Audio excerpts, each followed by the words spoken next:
Hello, how you guys doing? James here. Well, you know, hope you're having a good day. Stay warm. Well, you remember this thing with what's going on in Minnesota with the Somalians, um, with with Ilhan El Omar, if I said her name right, and they've been some Somalians have been, which are Africans, have been sent back recently. Been in hand, and they claim there's been a lot of fraudulent and there's been a lot of gang activity up here, right? There was a few of them that came. I don't know if they were from here or they knew somebody was from up in in Minnesota. This is in the Somalian community that did what I'm about to show you. Here it is. This happening. This is out of Columbus, Ohio.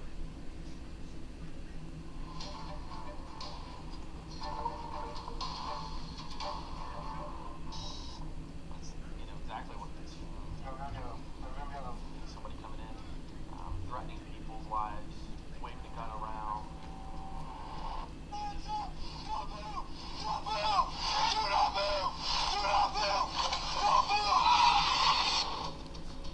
There's an officer in the hospital behind me that his life was saved by his partners in patrol that got him here quickly. We believe that there is a third party that is still out, still unidentified. And this is the person Columbus police say they are still searching for at this hour. Police tell us they do not know his name and do not know where he is tonight, but if you do, get a hold of them immediately. Good evening and thanks for joining us tonight at 6. I'm Yolanda Harris. And I'm Andrew Kinsey. We have some new information we've learned from Columbus police within the past hour. Police telling us the officer who was shot cannot be identified at this time, citing Marcy's Law and the direction of the city's attorney office. But we did learn 8 officers were involved in this incident, and police say they are still not releasing the name of the suspect who died. And the second suspect who was arrested this morning has not been formally charged yet, so his name is not being released. 10 TV has live team coverage tonight focused on all elements of the cross-county crime spree. Kiana Deitis talked to the dealership the moment the Porsche was stolen. Carly Dion has an update on the condition of that officer shot. But we're going to start tonight with Lacey Chris. She is learning more about the suspects behind this crime spree. Lacey? Yeah, that's right. Columbus police say one of the suspects died at the scene last night. Columbus police also say they took one suspect into custody overnight, and they say a third is still on the run. Well, Whitehall police explained to us just how violent those suspects are. Watch as one of the suspects runs into Myers car dealership in Whitehall around 2:15 Thursday and demands the employees get on the ground and hand over the keys. Actually, somebody was on the phone while it was live and going on, giving us real-time information. We had officers en route to it, and then the vehicle had left prior to our arrival. Less than a minute later, undercover Whitehall officers were hunting down the suspects. They tracked the stolen Cayenne to Hilliard Road at the Fifth Third Bank. We knew what it had already done.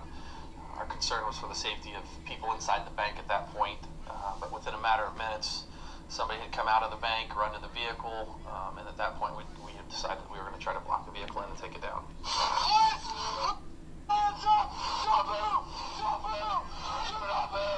Whitehall police tried to block in the stolen car. Hands up! Put your hands up! But the suspects rammed Sergeant John Earl's car and were able to take off. Three rammed his way out. He's going out towards Lane Road. Columbus police then took over the pursuit. It ended near Mound and I-70 after an exchange of gunfire that left one suspect dead and a Columbus police officer seriously injured. Looking back from the Whitehall Division of Police, our big concern is, had we stopped that, that might not have happened. So, that's the biggest concern for us, and his health and well-being is obviously number one for us as well. And Columbus police tell us they are looking into the possibility that those suspects may be involved in other crimes in the area. Reporting live, Lacey Crisp, 10 TV News. Thank you, Lacey. And right now, that injured officer is still recovering at Grant Medical Center. And that is where we find 10 TV's Carly Dion, who joins us live tonight with the latest on his condition. Carly, that officer top of mind for so many tonight. What's the update? Andrew and Yolanda, we know the officer is expected to survive despite being brought here yesterday by his partner in critical condition. Columbus Police Deputy Chief Gregory Bodker says the officer was injured during a police pursuit that led to a shootout on Interstate 70. Bodker says the officer's partner rushed him here to Grant Medical Center immediately after being shot in the leg. He was taken into surgery in which doctors were able to stabilize him. Today, Columbus Mayor Andrew Ginther visited the officer and his family at the hospital. The people of this city and community that have prayed for him and lifted him up have been part of the reason that we have seen such promising success. That, with the amazing healthcare professionals, the doctors, the nurses, the staff here at Grant, we're grateful for all that they have put into this officer's well-being. Deputy Chief Bodker also says this officer is a patrolman for the west side of the city. Andrew and Yolanda. All right, Carly, is there anything else you can tell us about this officer? Yes, Yolanda. Fraternal Order of Police Vice President Brian Steele also spoke about his colleague today. He says he is a former Marine and that his wife and baby have been by his side here at the hospital. I looked the officer and his beautiful 4-month-old baby, and I said, look at your child. This child is not growing up fatherless, and that is the most important part. He is part of our brotherhood. When you walk with the Fraternal Order of Police, you do not walk alone.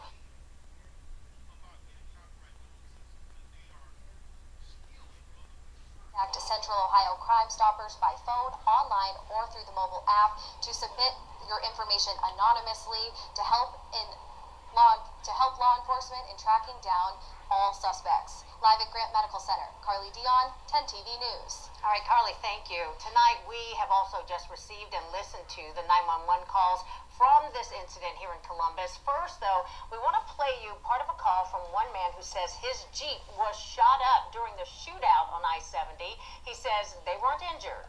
Take a listen. Right on 70 where all of the Columbus police are. We were going westbound and a stray bullet hit our car.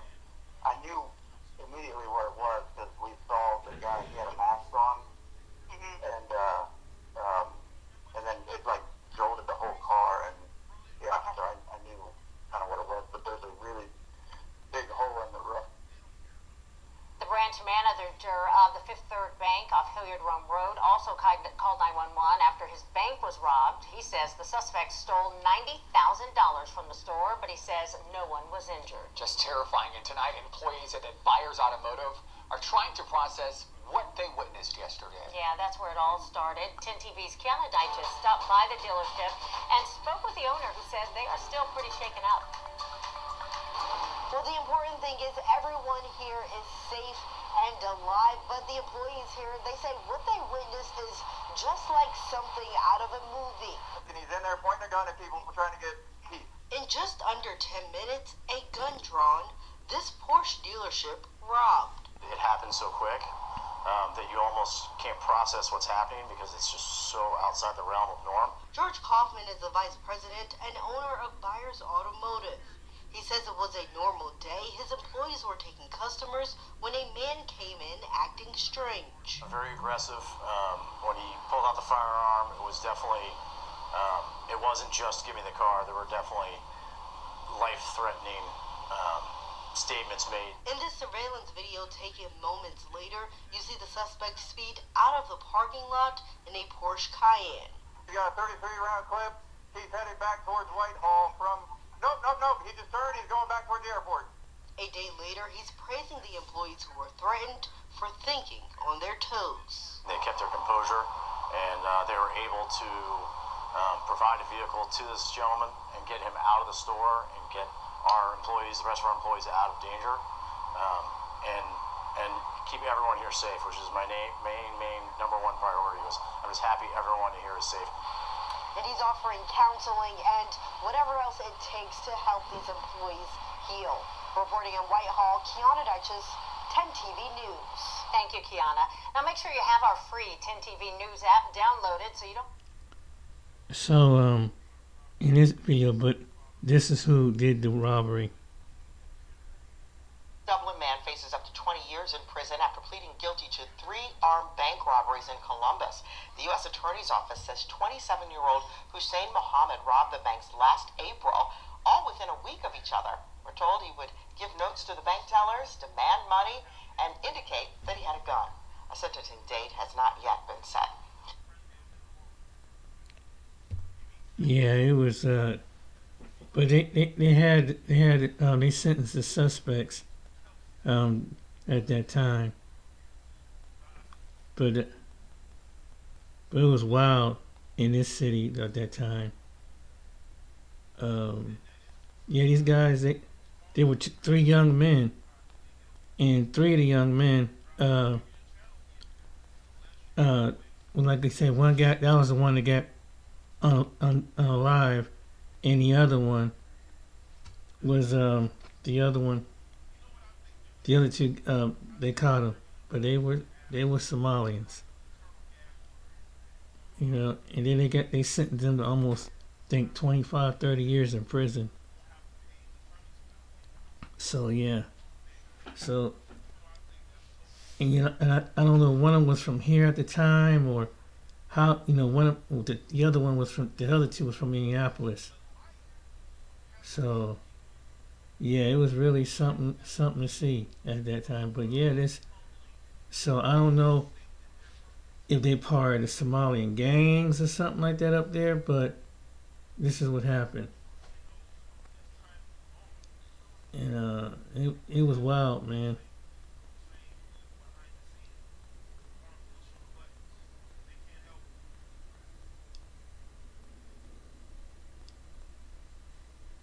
This is...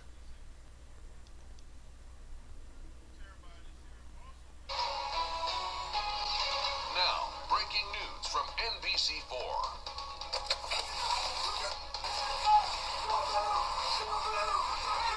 This happened 2 years ago. That is new video released today showing the bank robbery in Hilliard, leading to a shootout on the highway, killing 1 suspect and sending a police officer to the hospital. As of the last update, Columbus police say they are still looking for 1 suspect. Now, police originally said more than 2 people were taken into custody early this morning. That was in North Linden. However, at last update, they now say just 1 person is in custody. Columbus police sharing a photo today of the suspect who is still at large. They ask if you know who he is or if you see him, call Columbus police immediately. Now let's go back and lay the timeline out here. The pursuit began around 2 o'clock yesterday after police responded to reports of an armed robbery at a Porsche dealership. 3 men stole an SUV. They drove it to rob a Fifth Third bank on Hilliard Rome Road. Law enforcement followed the stolen vehicle to I-70 near West Mound Street, where the shootout began. 1 officer was shot around 4, and a suspect pronounced dead shortly after. The 2 other suspects remained at large for nearly 15 hours, with 1 person taken into custody this morning in North Linden. So with 1 suspect still at large, NBC4 is bringing you team coverage. Eric Halperin is in Whitehall with an update on how the car dealership is doing now, and Sierra Johnson looks into the effects all of this chaos could have on mental health. But first, Anna Hoffman is at Grant Medical Center with the latest on that officer's condition. Anna. Jennifer and Jared, officials say the officer who was shot works on patrol on the west side. They say he is young, he has a wife and kids, and he has a long road to recovery ahead of him. The mayor is calling every officer who put themselves into gunfire on that freeway a hero. Police say they spent all night Oh, shoot.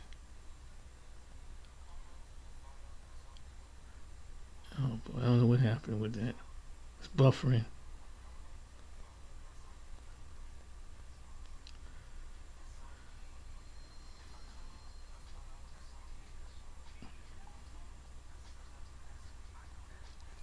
I don't know why it's buffering like that. It's just, that's one of the things. But yeah, I was trying to find a video where they actually show the suspect.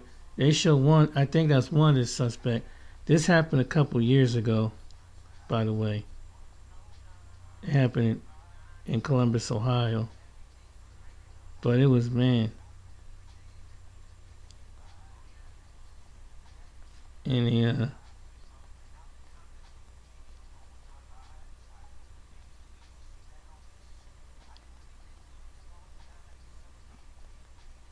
but I think it's a possibility that they could have been a part of that Somali, Somalians, that because they got people down here. They got some relatives down here in Cincinnati. I mean, in Columbus. I'll say. So, yeah, that's the big thing is now. And so you got a few minds of the community doing that. These are young men. They're like late teens or early 20s doing this.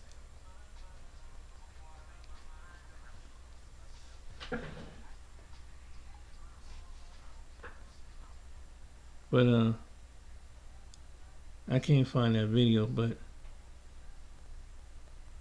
I'll show you that news clip. But yeah, this is in light of what's going on. And this is why, Donald Trump wants to get them up out of here. But let me see.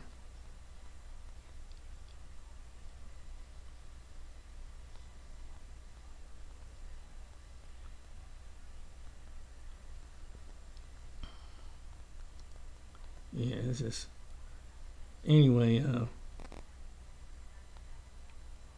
But they caught one of them for some reason. But a lot of them going back like this guy.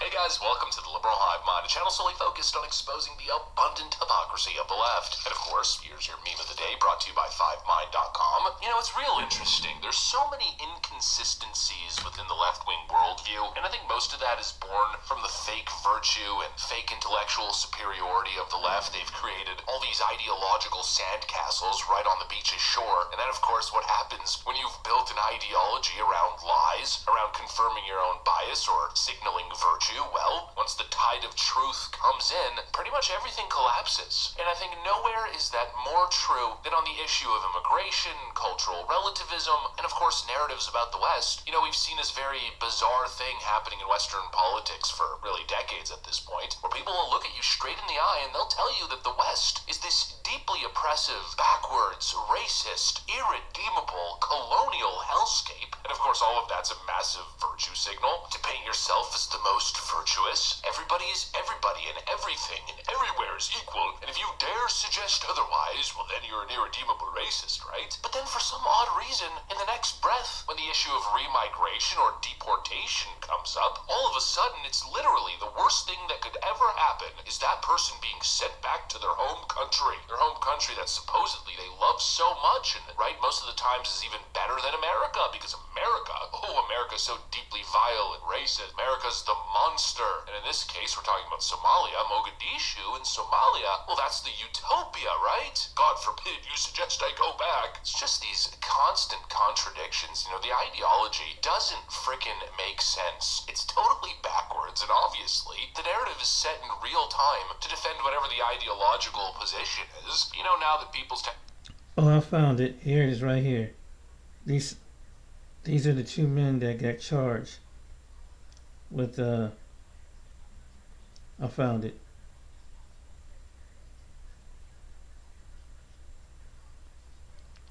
It happened here in Columbus. With the cross-county crime spree, Columbus Mayor Andrew Ginther says the community is safer now that a second arrest has been... Oh boy, here we go with this bullshit. Damn it. My Wi-Fi is acting up tonight. Damn it. Let me...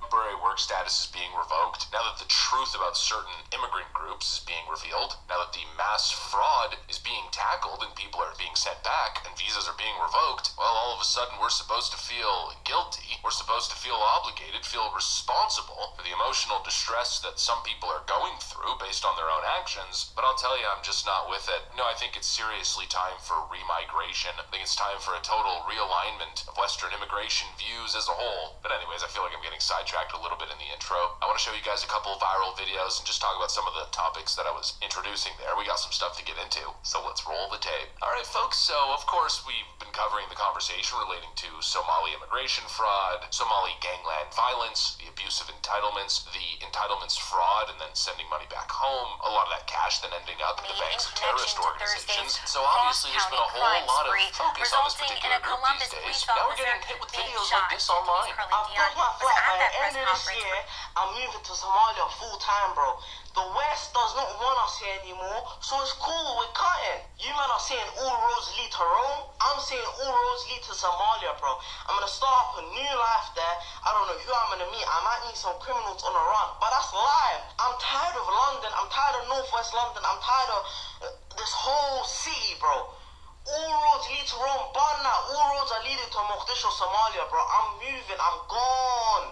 Muslim country, we're gonna rebuild our country from the ground up, and I'm gonna be the first one to do it, bro. Let's go. End of this year, it's to Somalia. Here we go. Cool. Good luck to ya. Nobody is stopping you. But I find it funny because, you know, this is one video in isolation, but I'm sure you guys have seen so many other videos. Suddenly there's this mass campaign to glorify Mogadishu and Somalia. We're seeing all these AI videos and drone shots of their beaches, fancy TikTok edits. Look at how beautiful Somalia is. It's more beautiful than your backwards hick town of Alabama. But this, of course, is the same energy that we saw after Trump called Haiti a, quote, shithole country. Then everyone started losing their minds and posting vacation promos in five-star resorts like freaking Conan O'Brien, that complete moron. Look how beautiful Haiti is. I'm in a pool sipping a margarita. Meanwhile, their entire government was just taken over by a gang warlord named Barbecue.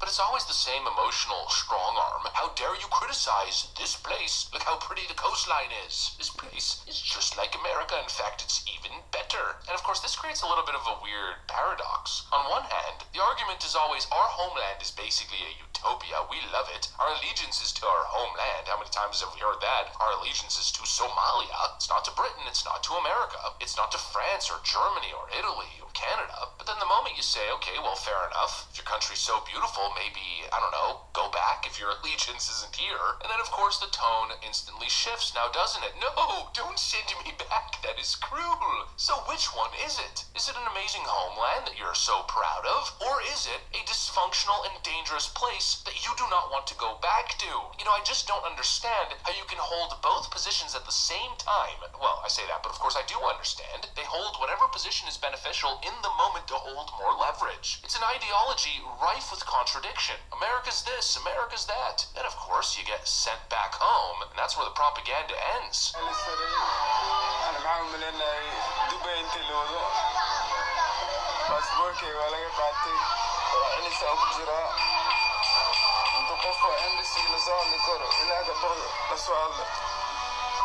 I don't want to be here no more. I'm so tired of being here. This place, this is where I'm living. I'm so tired of it. Just like, I want to go back. I don't want to be here no more. I just want to go back.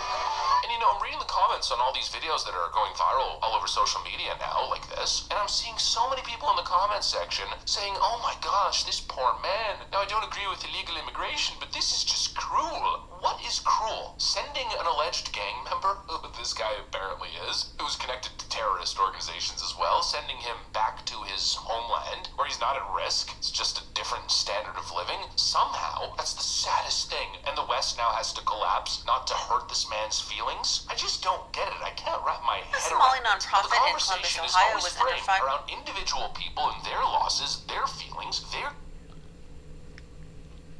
I got it. They did. You heard about this in Minnesota? They're here in Ohio. Check this. Firm is managing millions in relief funds even as it continues to receive public funding. Formed in 2020 to support the Somali community during the pandemic.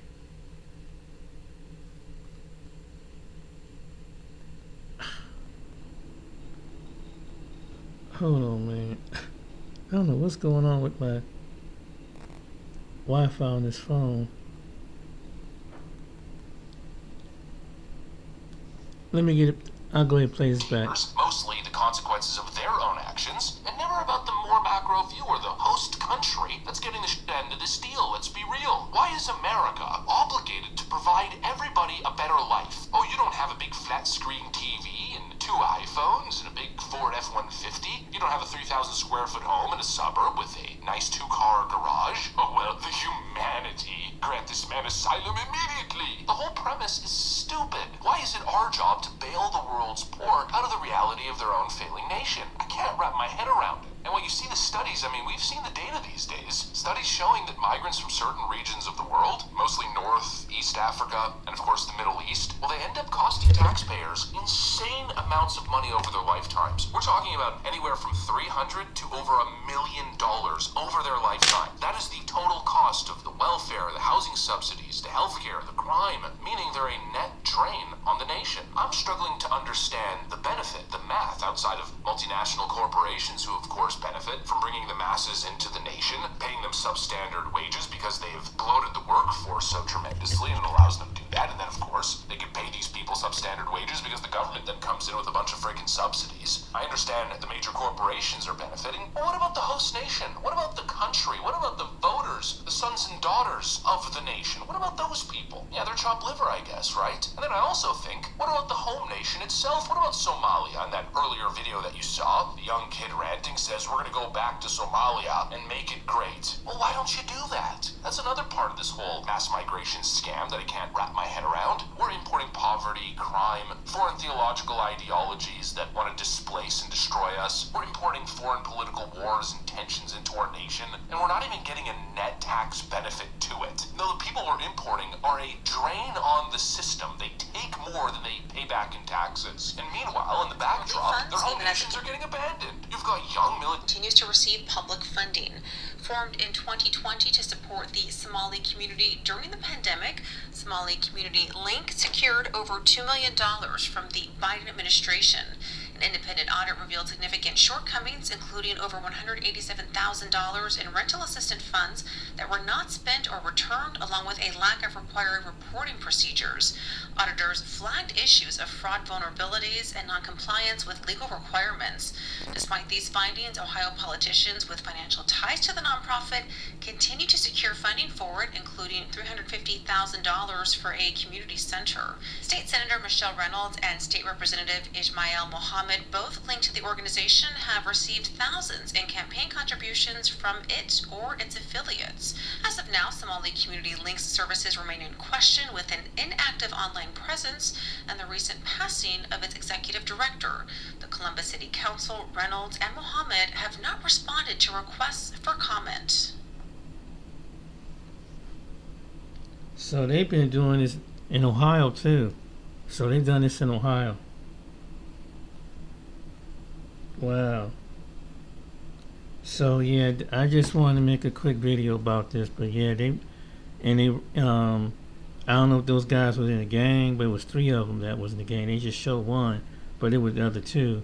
I was looking up to see where it was at.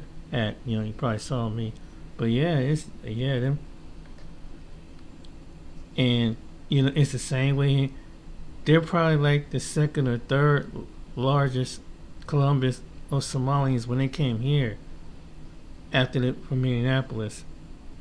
While in the backdrop, their home nations are getting abandoned. You've got young military-aged men, the ones who probably should be rebuilding, defending, and modernizing their own cities. Instead, they're coming here to have all kinds of children, mooch off the welfare system, and show zero regard and zero respect for our culture, our standards, our tradition. And you know, that's where I really break with these leftweights, because they see that video of this guy, I'm back in Mogadishu, it's the worst thing ever, bro. I don't have SNAP benefits for my hot Cheetos anymore. And that is the worst thing they've seen all week, but I'm looking at that and I'm saying, that's where all your men should be. Back at home, building your nation. If your country's in turmoil, if you're under an authoritarian regime, well then again, you shouldn't be fleeing, you should be fighting a war for freedom, like our ancestors did. The reality is, we owe the world nothing. And everything at the end of the day is a transaction, it's business. You know, you could get caught up in the conversation of emotions with the left. You could let them guilt trip you. I don't give a crap about any of that. For me, it's very simple cost-benefit analysis. Which migrants benefit the nation? What groups are thriving? What groups are doing well? What groups are contributing to our society? Those are the groups that should be prioritized. And those coming from parts of the world that simply are not compatible with our way of life, well, it's just not a valid work relationship. It doesn't work. Our culture or ideologies do not match. In many cases, they are diametrically opposed. We're importing crime. We're importing problems. Now it seems like every week across Western nations is another massive disruptive event relating to some land dispute or racial grievance or cultural religious battle between two groups. And me personally, I just don't want any of it. I want to live in a culturally cohesive, low crime environment. And if particular groups are getting in the way of that, well then in my view that's an issue. We're not benefiting, the host nation's not benefiting. These people should be staying in their nations, building and fighting for a better life there. Personally, I could not care less about what's going on in Ukraine and Russia. I could not care less about what's going on in the Middle East or Northern Africa. I could not care less about what's going on between the Palestinians and the Israelis. I don't want to import any of their problems. I don't want to be involved in any of their problems. I don't want to be saving the world's poor. I care about my friend Peter, who I grew up with, who cannot afford a home. I care about our college graduates who have been sold a false bill of goods, who did everything right, went to school, got the degrees, and are now being displaced in the workplace. I care about our standard of living, our domestic way of life. I care about the preservation of our culture, our society, and everything else, frankly, can get bent. It's time to start making decisions that are... You know what? That's what Europe is saying, the same thing over there. They're trying to get rid of it in different parts of Europe. Germany and Netherlands and Denmark and France and places like that. A lot of it's the Afghans and some of these East African countries that go over there, the Sudanese and some of Sudan and some of the Somalians go over there, and other ones probably from the Congo go over there, and they're trying to send them. They're at least if they were over there, they'd be offering money to go back. America ain't even offering no money. I think America offered them was like $1,000. I mean, it was the other countries offered them more money to leave the country to go resettle, and that was people in the Muslim faith, pretty much. So because they trying to, and it was just the same ordeal in America, the social system and the money getting wasted on that, and the citizens of that country, like America, they get fed up. So now they got these right-wing parties is going to kick these some of the Muslims out. People are Muslim, and I mean they about the primary constitution, and what Ilhan Omar did, being cocky with Trump, that was a big mistake, because he can get her, because if it's proven that allegedly they found out that money, those people that were linked into that sting ring, that caused millions and billions of dollars to go to Somalia, to that terrorist group over there, she's in trouble. And then she broke the Constitution by the House of Representatives. It's almost like you being a spy. That's basically what it is on a level like that. And they can denaturalize her. And I wouldn't doubt it if Pam Bondi will find, and between her and Kash Patel and Tom Homan, what she's doing right now. And they're going through the course to do it. She thought she was really cocky and everything. She's finding out. No. When you pledge to be a person, and another thing, she don't think there were other people that took bribes that were in the White House. The one guy was from, I forgot where he was from. His name is Hernandez, and he was still in office, and he went to prison. And a couple other, and these were white men. Couple white men went to prison for that. But it's one thing if she don't do, they end up leaving her seat, charging her, and the FBI or whoever charge her, she can end up doing some prison time behind this if it's traced back to her, and especially if she been then what's allegedly you said on the tape to the Somalian representative over in Mogadishu. So that's kind of a conflict with interests of the United States. And yeah, President Trump ain't gonna be too happy about that if it's get back to him. Trust me. Somalia is, it's like the other groups of people. They're about to find out. But they did this here in Ohio. But yeah, it's our politicians that allowed this to happen. I think on both sides of the aisle, Republicans and Democrats. And I think if we would have never gotten to that war back then in the 90s, this wouldn't have happened.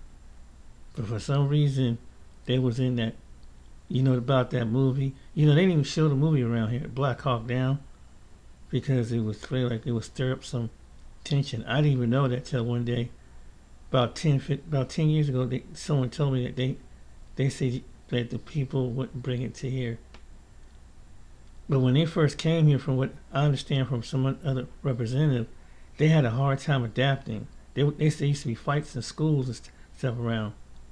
Doing one of my friend's grandson, they went and they said sometimes they would just go back and forth with the Somalian kids for some reason. But yeah, right now this friend of mine, she lives around Somalians, so it's like on the eastern side of Columbus. I don't know if you ever seen my video. And then you have some Somalians out in outskirts of Hilliard, like it's like west, on the far west side, past a little suburb out there. But yeah, they're here pretty tight. So it's a lot of them here. There's a lot. They you see them in transportation, stuff like that. They got their own little restaurants, and they center around the Linden area, all the way to Northern Lights. But anyway, you ever come to Columbus, you'll see them. As soon as you get off of Morris Road, come straight east, you'll see them. You'll run into them. But anyway, all right then, ladies and gentlemen. Yeah, this happened here too, so people can mark that on there. Not just Minnesota, Columbus, Ohio. They did some stuff down here, so I just saw a video about that. I didn't even know that about a non-profit organization. You see what they do? How much money they spend for them people? But we, just like Ohio, like Minneapolis people, we need stuff like that here for our citizens here, because these people are suffering here. Housing, lack of housing here. Then if you try to get on public housing, it's a long list to get public housing just for people like with Section 8 or HUD, unless you have apartment complex that has their own Section 8. Other than that, there's like two organizations here that, one or two, one that I know about. CMHA is one, but it's called CNA. Is a similar to CMHA. They told two totally different, separate places where you get housing at. And I think some of the people here, people who have mental, alcoholic, stuff like that, usually how they get in is get you into a place here is probably you'll put on a list. And some people would have caseworkers and stuff. But yeah, that's how it is. But yeah, but Ohio has a liberal just like Minnesota in certain parts. But all right then, guys. I don't want to make this video too long, too preachy. All right then, guys. I hope you like and share the video. And yeah, to the people out there, it's not just Minnesota. It's Ohio, and it's probably in some other states where the Somalians are doing this at too. If they're doing this here, wherever the next population they are in East Africans, they're probably doing that same. Might be, I think, in Nashville. Might be the next one. You probably hear somebody in Nashville. They might be doing it down in Tennessee. And that's because I think it's another batch of them down there. All right, take care. See you later. Take care. Be blessed.